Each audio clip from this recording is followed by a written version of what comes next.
Imagine a room where the air is thick with the smell of incense and rotting dreams. On a cold table lies a girl who was the center of the world. She is 21. She is an empress. She is a mother. And now, she is a riddle. The man standing over her is the most powerful ruler in Europe. He is her husband. He is her uncle. And he has just ordered a blade to be driven into her chest before her skin even loses its warmth. He doesn't want her soul. He wants to see the receipt. He wants to know if the price his family paid for 2 centuries of power was worth the body lying in front of him. This is not a tragedy. It is an accounting. Vienna, March 13th, 1673. The morning light in the Hofburg palace is gray and unforgiving. Inside a private chamber, the world has stopped. 4 men stand around a table covered in white linen. They are not here to pray. They are here to work.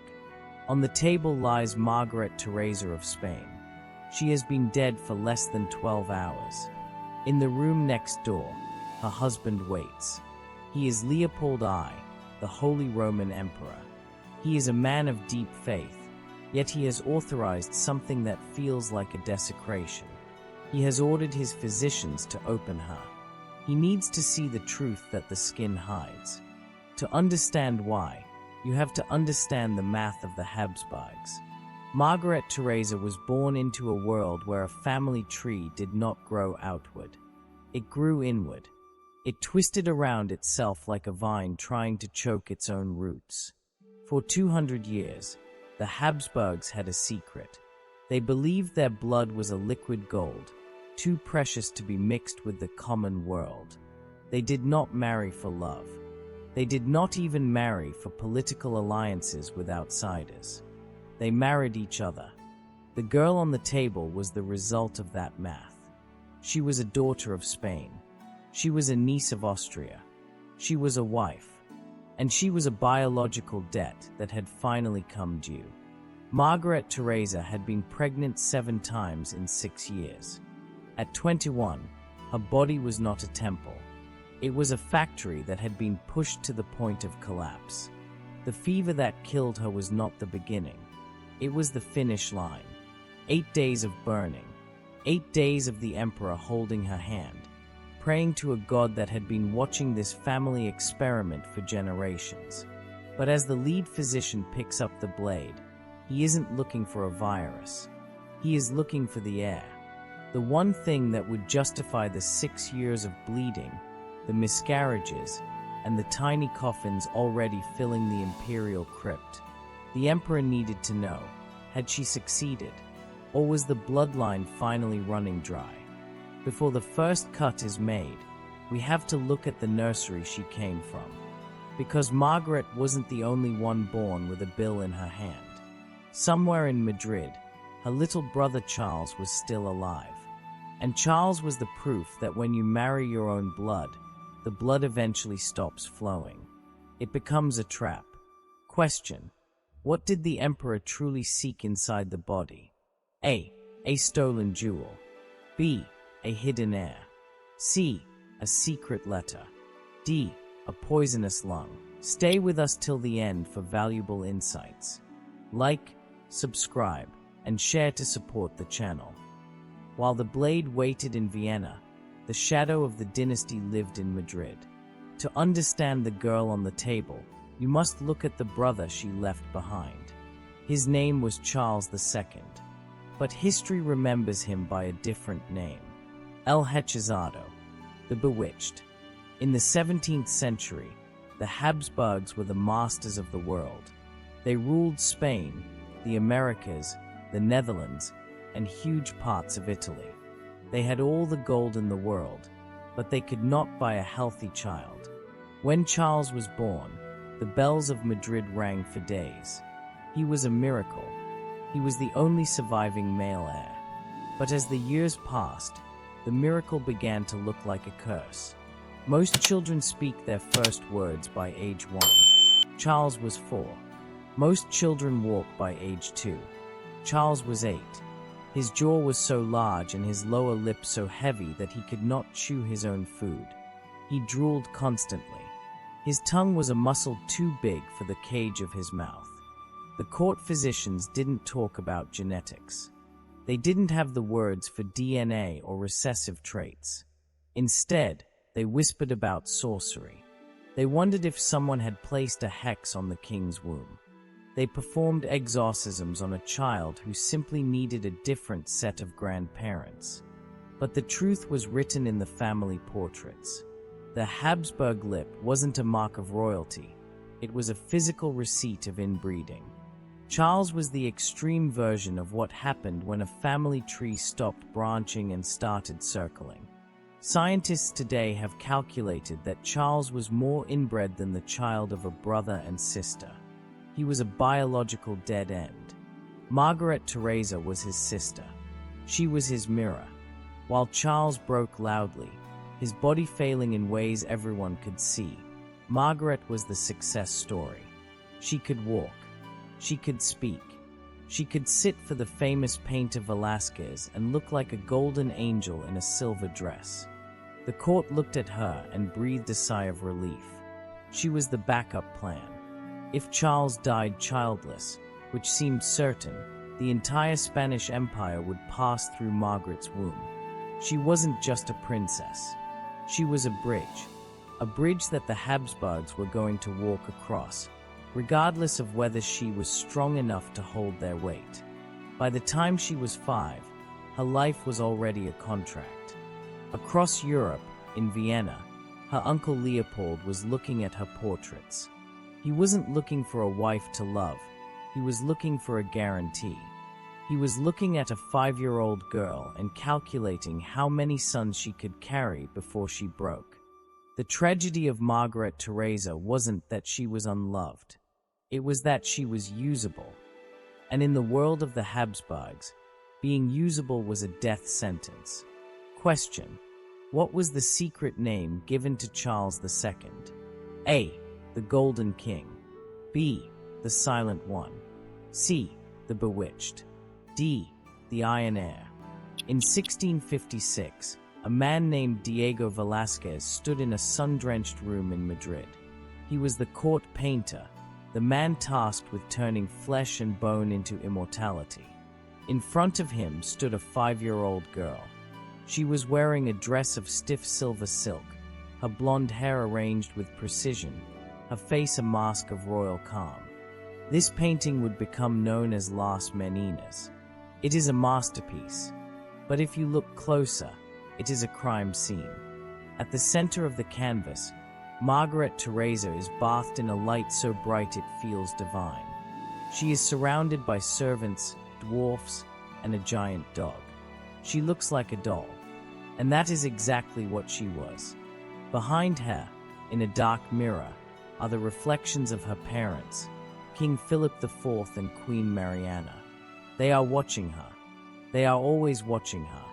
Philip IV was 4 to 6 when Margaret was born. Mariana was 16. Mariana was Philip's niece. This was the environment Margaret breathed in. Her mother was her cousin. Her father was her great-uncle. The air in the palace was heavy with the smell of old blood and dying genes. The painting was not meant for a museum. It was meant for a specific audience of one, the man in Vienna.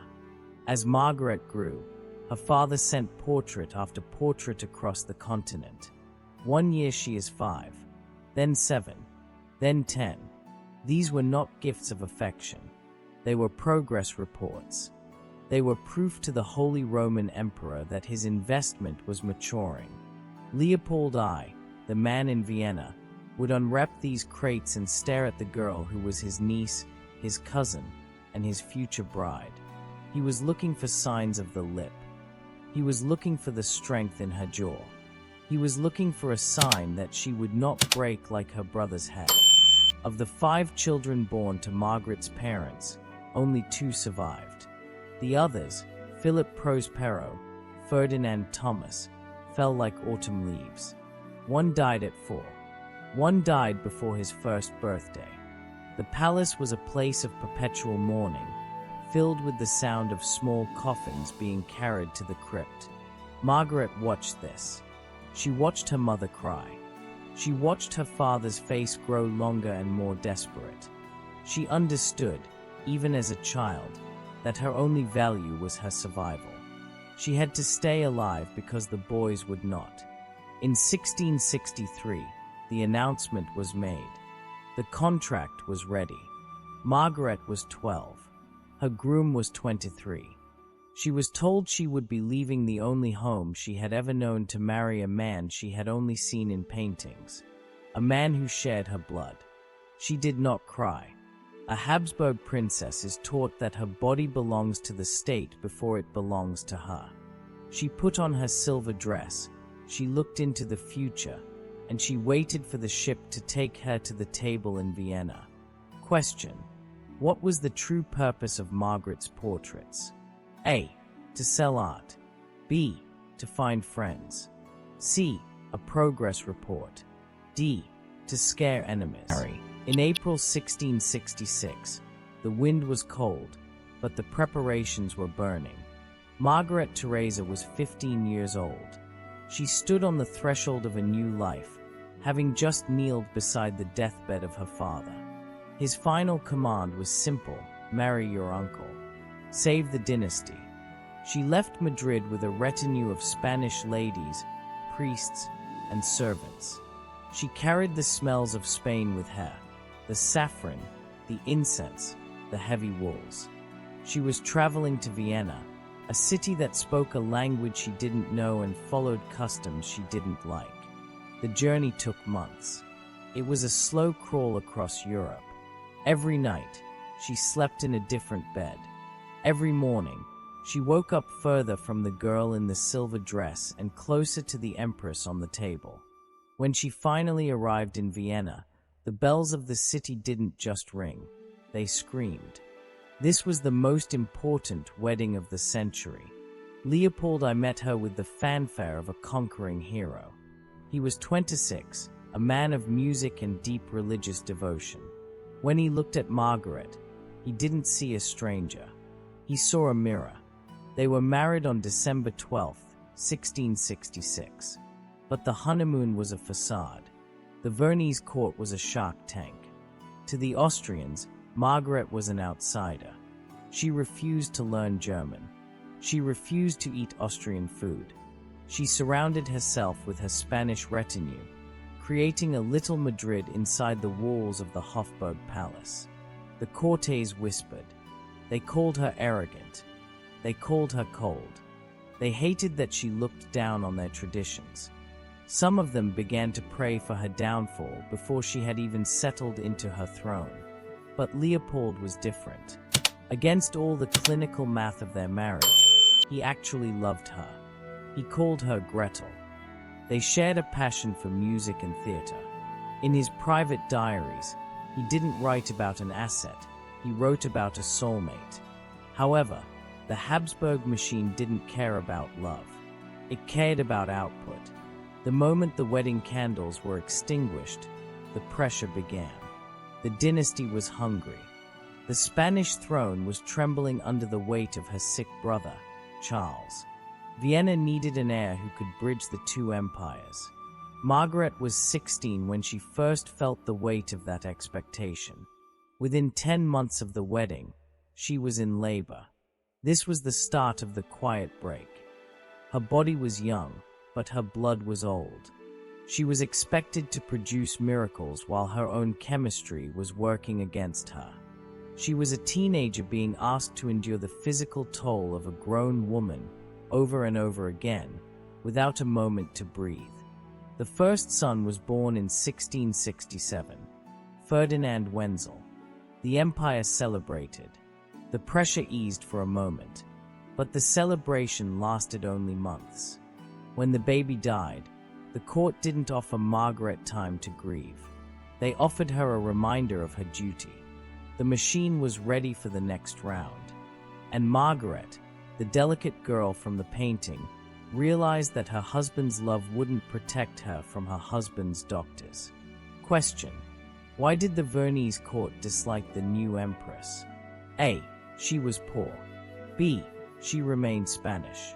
C. She hated music. D. She was too tall. The years between 1667 and 1672 were not years of life for Margaret Theresa. They were years of biological warfare. In the 17th century, a royal womb was treated like a battlefield. You held the ground, or you lost the war. For Margaret, the ground was her health, and the war was the survival of the Habsburg name. 6 years, 7 pregnancies. Think about that number. The human body requires time to heal. It requires iron, rest, and the rebuilding of spirit. Margaret was given none. Before her body had even finished the traumatic recovery of one birth, she was being prepared for the next. She was walking the drafty corridors of the Hofburg while still bleeding from the last delivery. She was kneeling on hard stone floors in Prado when her bones were still soft from pregnancy. The results were a map of heartbreak. After the first son died, a daughter came in 1669, Maria Antonia. She was the miracle. She survived. But a survivor was not enough. The empire demanded a male. In 1670, another son, John Leopold. He didn't even last a day. He was a ghost before he was a person. Then came the miscarriages, silent failures that the court didn't even want to record. To the chroniclers, a miscarriage was a lost opportunity. To Margaret, it was a piece of her soul being torn away while she was told to smile for the ambassadors. Her body began to change. The delicate girl was disappearing. Her neck began to swell with a goiter, a sign of a thyroid failing under the chemical stress of constant pregnancy. Her teeth ached. Her skin, once like porcelain in the Velázquez paintings, grew sallow and thin. And as her body broke, her mind sought a reason for the pain. Margaret Theresa was deeply religious, raised in a Spanish court where every tragedy was seen as a message from God. She looked at her dead children and didn't see genetic incompatibility. She didn't see the result of marrying her uncle. She saw a punishment. She turned her grief into a weapon. She decided that the presence of the Jewish community in Vienna was the reason God was taking her sons. She whispered into Leopold's ear. She begged him to purify the city so that her next child might live. Leopold, who loved his Gretel and couldn't bear to see her suffer, listened. In 1670, he expelled the Jews of Vienna. It was a dark moment in history, driven by the desperation of a woman whose own blood was killing her, and who couldn't understand why. She attended the consecration of a church built on the ruins of a synagogue, praying for a son. But God, or biology, did not change the rules. By the winter of 1672, Margaret was 21 years old. She was pregnant for the 7th time. She was exhausted. She was a candle that had been burned at both ends and was now being asked to light a bonfire. The quiet break was over. The collapse was here. Question: what physical sign showed Margaret's health was failing? A. A broken leg. B. Loss of sight. C. A neck swelling. D. Blue fingernails. The first week of March 1673 was a descent into darkness. It started with a cough. To a normal body, it was a cold. To Margaret Theresa, it was the final crack in the glass. For 8 days, the Hofburg palace was a tomb before the empress was even dead. The air in her bedroom was thick with the smoke of holy candles and the bitter scent of useless herbs. She was 21 years old, but in her delirium, she became the child in the silver dress again. She didn't speak German anymore. She screamed for her mother in Spanish. She called out to the babies she had buried, perhaps seeing them in the shadows of the room. On March 12th, the breathing stopped. The womb that worked had finally failed. But the machine of the state had one last task. As Leopold I wept in his diary, he gave the order. The autopsy. This is where our story began, with the blade on the linen and the 4 men in the cold morning light of March 13th. The physicians moved with clinical precision. They peeled back the layers of a life defined by duty. They weren't looking at her heart or her lungs. They were looking at the 7th pregnancy. When they opened her, they found the answer. Inside the body of the 21-year-old girl was a son, a perfectly formed, 4-month-old male heir. The boy the dynasty had been screaming for since 1666. He was right there. He was the success Margaret had died to achieve. But because the mother's body had been treated like an overheating engine, the fuel had run out. Both the machine and the product were dead. The physicians reported the finding to Leopold. It was the ultimate irony. She had finally done it, but she wasn't there to hear the bells. The Habsburg story didn't end that morning, but it changed. Leopold, the man who loved her, waited exactly 4 months before marrying again. He had to. The empire didn't care about his broken heart. It cared about his empty throne. Margaret's only surviving daughter, Maria Antonia, would grow up only to die at 23, following her mother's footsteps into an early grave. Her little brother Charles, the Bewitched, would struggle on for 27 more years, a living monument to the dangers of inbreeding, before dying childless and sparking a war that would kill hundreds of thousands. Today, Margaret Theresa lies in the imperial crypt in Vienna. If you visit her, you see a cold lead coffin. But if you go to the museum, you see the light. You see the 5-year-old girl who didn't know yet that her blood was a cage. The painting shows the glory. The autopsy showed the price. The Habsburgs thought they were keeping their blood pure. They thought they were protecting their power. In the end, they weren't building an empire. They were building a coffin. And Margaret Theresa was the girl who had to lay inside it to prove the math was wrong. The fever didn't kill her. The dynasty did. Question: what did the doctors find during the final autopsy? A poisoned heart. B, an unborn son. C, a silver coin. D, nothing at all. If you enjoy dark untold history, subscribe because we uncover what others won't.